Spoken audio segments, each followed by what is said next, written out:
এবার ডেবরার বিধায়ককে সাসপেন্ডেড বিধায়কের ফোন, বেলডাঙ্গায় বাবরি মসজিদের কাজ দেখতে আমন্ত্রণ। সময় যদি পাই, সবকিছু ঠিকঠাক থাকে, যদি আমার সম্ভব হয় আমি নিশ্চয়ই আসবো বলে কথা দিয়েছেন। বাবরি মসজিদ নিয়ে আছে আবেগ, প্রভাব পড়তে পারে একাধিক জেলায়। বেলডাঙ্গায় হুমায়ুনের বৈঠক নিয়ে ইঙ্গিতপূর্ণ মন্তব্য প্রাক্তন আইপিএস হুমায়ুনের। বাবরি মসজিদকে নিয়ে আবেগ রয়েছে, এটা নিয়ে অস্বীকার করার কোনো জায়গা নেই।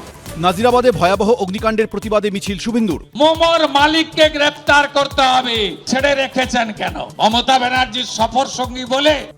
দমকল মন্ত্রীর পদত্যাগ দাবি। নাজিরাবাদ কাণ্ডে 50 লক্ষের আর্থিক সাহায্য, স্থায়ী চাকরির দাবি বিরোধী দলনেতার। ফায়ার ব্রিগেডের মিনিস্টারকে পদত্যাগ করতে হবে, 50 লাখ ক্ষতিপূরণ দিতে হবে।